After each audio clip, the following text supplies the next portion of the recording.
नमस्कार दोस्तों, मैं स्मित मिश्रा स्वागत करता हूं एक बार फिर से आप सभी का एमजेटी एजुकेशन में। दोस्तों, दिल्ली के सीएम अरविंद केजरीवाल की रिहाई हो चुकी है। ये जमानत पर बाहर आ गए हैं। सुप्रीम कोर्ट ने इन्हें बेल दे दिया है, लेकिन कुछ शर्तों के साथ इनको जमानत मिली है। आज की इस वीडियो में वो शर्तें जानेंगे, साथ ही साथ में ये भी जानेंगे कि ये शराब नीति मामला जो है क्या वाकई में कोई स्कैम था या फिर कोई चुनावी साजिश थी। क्योंकि इसमें एक एक करके जितने भी बड़े लीडर्स थे जो आम आदमी पार्टी के थे, वो जमानत पर अब बाहर आ चुके हैं। केस अभी भी चल रहा है। सुप्रीम कोर्ट ने यह भी कहा है कि अभी फाइल वगैरह साइन नहीं कर सकते हो और ऑफिस नहीं जा सकते हो। ऐसे तमाम मामले, तमाम शर्तें दी हुई हैं। आज की वीडियो में हम लोग डिटेल में चर्चा करने वाले हैं, तो वीडियो में बने रहिएगा। आप देखोगे 21 मार्च को ये आर्टिकल छपा था और 21 मार्च को देश भर में मतलब एक कोहराम समझ गया था, क्योंकि दिल्ली के सिटिंग जो सीएम थे वो गिरफ्तार कर लिए गए थे। ईडी ने शुरुआत में इनको गिरफ्तार किया था और गिरफ्तारी से पहले इनके पास लगातार समन्स जा रहे थे। उससे पहले 4 महीनों में 9 बार समन भेजा गया था, लेकिन ये समन पर गए नहीं थे पूछताछ के लिए। फिलहाल 21 मार्च को इनको गिरफ्तार कर लिया गया था। जब गिरफ्तार किया गया तो उसके बाद कुछ समय के बाद बीच में चुनाव भी पड़ा। चुनाव के लिए कुछ समय के लिए इनको छोड़ा भी गया। 21 दिन की रिहाई भी मिली थी। चुनाव प्रचार करने के लिए सुप्रीम कोर्ट ने मोहलत दी थी। 21 दिनों के बाद इन्होंने दोबारा से सरेंडर किया और उसके बाद से ये जेल में थे। लेकिन अब 177 दिनों के बाद, जिनमें से 155 दिन वो जेल में बिताए हुए थे, वो 21 दिन अगर हटा दिया जाए तो इसके बाद इनको जमानत मिल गई है। आज के टाइम पर आप देखोगे तो इंडिया के जितने भी न्यूज आर्टिकल्स वगैरह हैं, सब में इन्हीं के बारे में चर्चा है। द हिंदू हो, एनडीटीवी हो या हिंदुस्तान टाइम्स हो, टाइम्स ऑफ इंडिया हो, इंडिया टुडे हो, सब जगह पर ये बात चल रही है कि अरविंद केजरीवाल जो है ये गेट्स बेल पा गए हैं 6 महीने के बाद, लेकिन कांट गो टू ऑफिस और साइन ए फाइल। किसी फाइल पर सिग्नेचर नहीं कर सकते हैं, ऑफिस में नहीं जा सकते हैं। इस मामले को अभी हम लोग डिटेल से चर्चा करेंगे, किन किन शर्तों के साथ ये आए हुए हैं।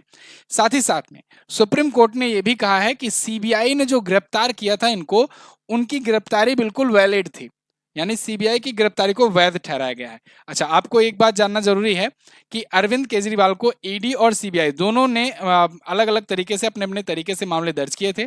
पहले ये ईडी की वजह से जेल में थे, फिर इनको जमानत मिली, फिर सीबीआई की वजह से ये जेल में रहे, है ना। मतलब दो अलग अलग एजेंसियों के वजह से ये जेल में रहे थे अभी तक। तो कोर्ट में जमानत के लिए वही शर्तें लगाई हैं जो ईडी केस में बेल देते वक्त इनको लगाई थी। ईडी में इनको बेल पहले ही मिल गई थी 12 जुलाई को। केजरीवाल को बाहर आकर उन शर्तों का पालन करना होगा।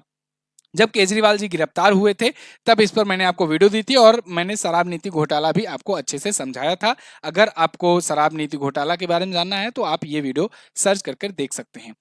यहाँ पर देखिए, जितने भी आम आदमी पार्टी के बड़े बड़े लीडर्स थे सब जेल जा चुके थे। जितने बड़े बड़े पॉपुलर लीडर थे उनमें से लगभग लगभग सबको जेल जाना पड़ा था और सभी को सभी छूट गए, मतलब सभी जमानत पर बाहर आ गए। अब इसको लेकर के भी सीबीआई और ईडी की क्रेडिबिलिटी पर चर्चा हो रही है, तो अभी उस पर हम लोग आएंगे। यहाँ पर आप देखिए सिलसिलेवार तरीके से, जैसे 21 मार्च को गिरफ्तार किया गया अरविंद केजरीवाल को जो कि सीएम है, और 177 दिनों के बाद इनकी रिहाई हुई। संजय सिंह, ये भी बड़े लीडर हैं आम आदमी पार्टी के, 4 अक्टूबर 2023 को उनको गिरफ्तार किया गया था और 181 दिनों के बाद ये बाहर आए।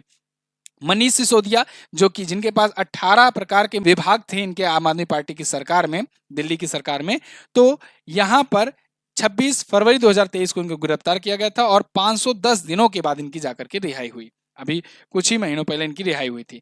के कविता जो है ये दोस्तों मार्च 2024 में गिरफ्तार की गई थी और इनकी रिहाई 150 दिनों के बाद हुई। ये इनकी पार्टी से नहीं ही थी, लेकिन ये तेलंगाना के पूर्व सीएम की बेटी हैं और इनको भी इसी मतलब शराब नीति घोटाले में इन्वॉल्व पाया गया था और उसके बाद गिरफ्तार किया गया था, लेकिन ये भी बाहर आ चुकी हैं। तो अरविंद केजरीवाल जी फाइनली बाहर आ गए हैं। अच्छा, इस दौरान इन्होंने एक और एग्जाम्पल सेट कर दिया जो हो सकता है आने वाले समय में बाकी के भी सीएम फॉलो करें। इन्होंने इस्तीफा नहीं दिया, इन्होंने जेल के अंदर रहते हुए अपना मुख्यमंत्री का पद धारण रखा, मतलब कि इन्होंने इस्तीफा नहीं दिया। और ये भारत के इतिहास में पहले ऐसे सीएम बने जो जेल में रहने के बावजूद भी मुख्यमंत्री बने रहे, दिल्ली के सीएम।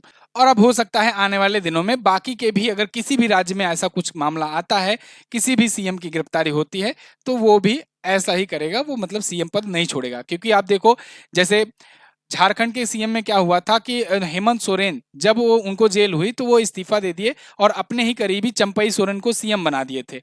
फिर वो जेल में गए जेल से जब बाहर आए तो दोबारा से अपना पद वापस ले लिए, मतलब उनको इस्तीफा दिलवा करके खुद सीएम बन गए। अब इस बात को लेकर के बीजेपी वाले ने बढ़िया से भड़का दिया चंपई सोरेन को, और चंपई सोरेन आ गए बीजेपी में। तो मतलब आने वाले समय में अक्सर आपको देखने को यही मिलेगा मैक्सिमम केसेस में कि कोई भी सीएम होगा वो पद तो नहीं छोड़ेगा, क्योंकि एग्जाम्पल अरविंद केजरीवाल जी ने सेट कर दिया है। फिलहाल जैसा कि मैंने आपको बताया, इनको ईडी गिरफ्तार करने से पहले 9 बार समन भेजी थी, लेकिन ये पेश नहीं हुए थे। सुप्रीम कोर्ट ने कहा है इस बार ऐसा मत करना, इस बार जब भी बुलाया जाए तब भी शामिल होना है आपको, और जो भी मतलब जो भी जांच कराई जाएगी उसमें पूरा पूरा सहयोग देना है। ठीक है, शर्तों को जानेंगे, लेकिन एक बार सिलसिलेवार तरीके से डेट्स पर ध्यान दे देते हैं। ईडी ने 21 मार्च को इनको गिरफ्तार किया। 10 दिनों की पूछताछ के बाद ये तिहाड़ जेल में भेज दिए गए 1 अप्रैल को। फिर 10 मई को 21 दिन के लिए लोकसभा चुनाव में प्रचार करने के लिए इनको रिहा किया गया था। सुप्रीम कोर्ट ने कहा कि ये अधिकार है इनका, ये प्रचार कर सकते हैं और प्रचार करने से किसी को तकलीफ नहीं होनी चाहिए। थोड़ा सा मतलब सुप्रीम कोर्ट भी आकर के इंटरेस्टिंग बनाने के लिए, मतलब मैच को जैसे होता है ना इंटरेस्टिंग बनाया जाए, तो वो इंटरेस्टिंग बनाने के लिए यहाँ पर चुनाव को इन्होंने 21 दिन के लिए इनको रिहाई दी थी। लेकिन ये भी कहा था कि भाई 2 जून को, मतलब जब तक आखिरी चरण हो जाएगा जब चुनाव, उसके बाद आपको सरेंडर कर देना होगा, दोबारा से आ जाइए। इन्होंने हालांकि कहा था इसको लेकर के कि सर 4 जून तक रुक जाओ, 4 जून रिजल्ट आएगा तब तक। इन्होंने सुप्रीम कोर्ट ने कहा नहीं, जब तक चुनाव है तभी तक लिए दिया जा रहा है, चुनाव के बाद कोई काम है नहीं, तो रिजल्ट आप जेल से भी बैठकर देख सकते हो। फिलहाल तिहाड़ जेल में ये सरेंडर कर दिए। आगे फिर 12 जुलाई को ईडी के केस में इनको रिहाई मिली। कहा जा रहा था कि बाहर आ जाएंगे, बाहर आ जाएंगे, लेकिन फिर बाद में पता चला कि भाई देखो अभी सीबीआई की गिरफ्तारी बाकी है, सीबीआई के केस में इनको बाकी है, तो सीबीआई की गिरफ्तारी के कारण फिर से ये जेल गए और रिहाई नहीं हो पाई। 13 सितंबर को अब सुप्रीम कोर्ट ने कहा कि जब तक पूरा पूरा तरीके से आरोप सिद्ध ना हो जाए, जब तक ये साबित ना हो जाए कि हाँ यही शामिल ही थे, या फिर जब तक क्लीन चिट ना मिल जाए कि हाँ ये शामिल नहीं थे, तब तक इनको जेल में रखने का कोई फायदा है नहीं। अभी जमानत पे बाहर जाते हैं, शर्तें बता दे रहे हैं, ये शर्तों का ये पालन करेंगे, इनको पालन करना होगा, और आप लोग भी जो एजेंसियां हैं उनको भी ये ध्यान रखना होगा। इनको भी ये बताया गया कि ऐसा नहीं है कि सीबीआई की गिरफ्तारी जो है वो अवैध है या इनवैलिड है, सीबीआई की जो गिरफ्तारी है वो भी वैलिड है। तो इसलिए अभी जब छोड़ा जा रहा है जमानत पर, जाओ अपने घर में तो रहो, लेकिन कोई सार्वजनिक स्तर पर इस मामले से जुड़ा कोई बयान ना देना। आइए शर्तें देख लेते हैं, 6 प्रमुख शर्तें कौन कौन सी हैं। अरविंद केजरीवाल को मुख्यमंत्री कार्यालय नहीं जाना होगा, मतलब मुख्यमंत्री के ऑफिस पर नहीं जाएंगे। मुख्यमंत्री के रूप में ये ना ऑफिस में जाकर कोई साइन भी करेंगे, कोई फाइल वगैरह पर भी साइन नहीं करना होगा, कोई नया प्रोजेक्ट नहीं लॉन्च कर सकते, कोई नई योजना नहीं लॉन्च कर सकते। इस सब से इनको रोक लगाई गई है। केस से जुड़ा कोई सार्वजनिक बयान नहीं देंगे, केस के बारे में कुछ भी ऐसा बयान नहीं देंगे जिससे कोई इस पर केस पर कोई इफेक्ट देखने को मिले। 10 लाख रुपए का बेल बॉन्ड भरना होगा, ये तो बेल बॉन्ड है। जांच में बाधा डालने या गवाहों को प्रभावित करने की कोशिश नहीं करेंगे। बाहर आने के बाद जो जांच से जुड़े जो गवाह होंगे, जो एविडेंस होंगे, उसको मिटाने का प्रयास नहीं करेंगे, ये इनको शर्तें माननी होगी। जरूरत पड़ने पर ट्रायल कोर्ट में पेश होंगे और जांच में सहयोग करेंगे। ये इनको शर्तें बताई गई हैं जिस शर्तों पर इनको छोड़ा गया है और इनका पालन करना होगा। अब सबसे बड़ा सवाल आता है ईडी और सीबीआई की क्रेडिबिलिटी पर। दोस्तों सुप्रीम कोर्ट ने एक एक करके जितने भी लोग विपक्ष में जो थे और जो गिरफ्तार किए गए थे, एक एक करके लगभग लगभग सबको छोड़ दिया है। चाहे वो सोरेन हो झारखंड मुक्ति मोर्चा के, चाहे के कविता हो तेलंगाना की, चाहे ये आम आदमी पार्टी के जितने भी लीडर्स हो, एक एक करके ये सब बाहर आ जा रहे हैं। और इन सबको चुनाव के दौरान गिरफ्तार किया गया था या फिर उससे मतलब पहले ही गिरफ्तार किया गया था। तो अब ऐसे में सवाल उठता है कि क्या ये दोनों संस्थाएं जो हैं ये स्वतंत्र रूप से काम कर रही हैं, निष्पक्ष रूप से काम कर रही हैं, या फिर इनको ऑपरेट किया जा रहा है सरकारों के कहने पर। तो अब इस पर भी बड़ा सवाल उठेगा। लेकिन हालांकि यहाँ पर जैसे कि मैंने आपको बताया, सुप्रीम कोर्ट ने सीबीआई की जो गिरफ्तारी इसको वैलिड ठहराया हुआ है। इसको अभी तक जब तक कि पूरा पूरा क्लीन चिट ना मिल जाए तब तक ऐसा नहीं है कि अभी लिप्त हैं या नहीं है, इस पर अभी सवाल है। ठीक है, शराब नीति मामले में। बहरहाल इस मामले पर आपकी क्या राय है, आपकी क्या थिंकिंग है, आप लोग कमेंट करके हमें जरूर बताइएगा।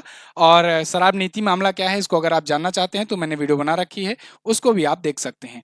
अगर वीडियो पसंद आई है तो वीडियो को लाइक शेयर कीजिए और चैनल पर नए आए हो चैनल को सब्सक्राइब जरूर करना।